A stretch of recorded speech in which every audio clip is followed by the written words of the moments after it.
अब जो 95% electoral bonds का पैसा एक पार्टी यानी कि भारतीय जनता पार्टी को मिला, हम भी ये जानना चाहते हैं, देश भी ये जानना चाहता है कि उसके एवज में आपने क्या हवाई अड्डे बेचे हैं, आपने क्या कोयले की खदानें बेची हैं, आपने क्या किया है, या एमएलए खरीदे हैं, या नए सूट सिलवाए हैं। ये जानने का हक हम सबको है। या नए हवाई जहाज खरीदे हैं, हमें नहीं मालूम आपने क्या खरीदा। 95% यानी कि 5,200 करोड़ रुपए भारतीय जनता पार्टी के अकेले के खाते में इलेक्टोरल बॉन्ड से आया है। हम माननीय सर्वोच्च न्यायालय के इस आदेश का खुले दिल से स्वागत करते हैं और हम ये मांग दोहराते हैं कि SBI, state bank of India, उस तमाम जानकारी को सार्वजनिक पटल पर रखे जिससे कि जनता को यह मालूम पड़े किसने कितना पैसा किसको दिया। आपको याद होगा कि यह electoral bond scheme Bharatiya Janata party की मोदी सरकार मनी बिल के तौर पे लेकर आई थी ताकि राज्यसभा में इस पर कोई चर्चा ना हो, कोई बहस ना हो और सीधा पारित हो जाए। आज भी हमें डर है और हमारा डर भी जायज है। हमारा डर यह है कि कहीं फिर से कोई अध्यादेश जारी ना हो जाए ताकि इस सुप्रीम कोर्ट के आदेश से बच जाए सरकार। यह डर हमारा जायज है। इस डर को हम आपके साथ साझा कर रहे हैं।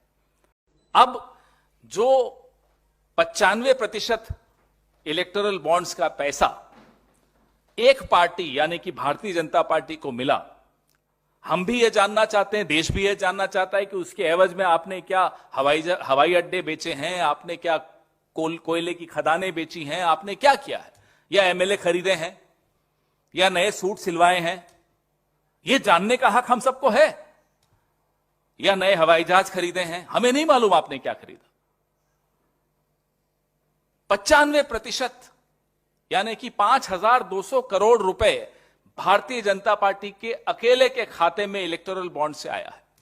हम माननीय सर्वोच्च न्यायालय के इस आदेश का खुले दिल से स्वागत करते हैं और हम ये मांग दोहराते हैं कि SBI, state bank of India, उस तमाम जानकारी को सार्वजनिक पटल पर रखे जिससे कि जनता को यह मालूम पड़े किसने कितना पैसा किसको दिया।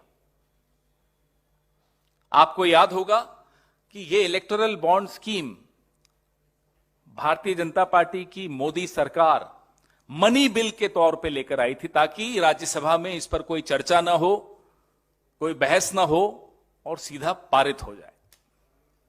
आज भी हमें डर है और हमारा डर भी जायज है।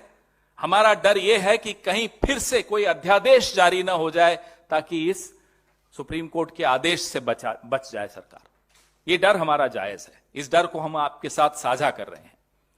अब जो 95% इलेक्टोरल बॉन्ड्स का पैसा एक पार्टी यानी कि भारतीय जनता पार्टी को मिला, हम भी ये जानना चाहते हैं, देश भी ये जानना चाहता है कि उसके एवज में आपने क्या हवाई अड्डे बेचे हैं, आपने क्या कोयले की खदानें बेची हैं, आपने क्या किया है, या एमएलए खरीदे हैं, या नए सूट सिलवाए हैं। ये जानने का हक हम सबको है। या नए हवाई जहाज खरीदे हैं, हमें नहीं मालूम आपने क्या खरीदा।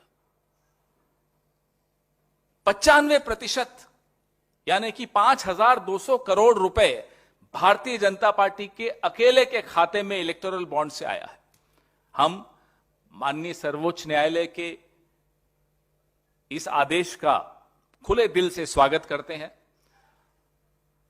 और हम ये मांग दोहराते हैं कि SBI, state bank of India, उस तमाम जानकारी को सार्वजनिक पटल पर रखे जिससे कि जनता को यह मालूम पड़े किसने कितना पैसा किसको दिया। आपको याद होगा कि यह electoral bond scheme Bharatiya Janata party की मोदी सरकार मनी बिल के तौर पे लेकर आई थी ताकि राज्यसभा में इस पर कोई चर्चा ना हो,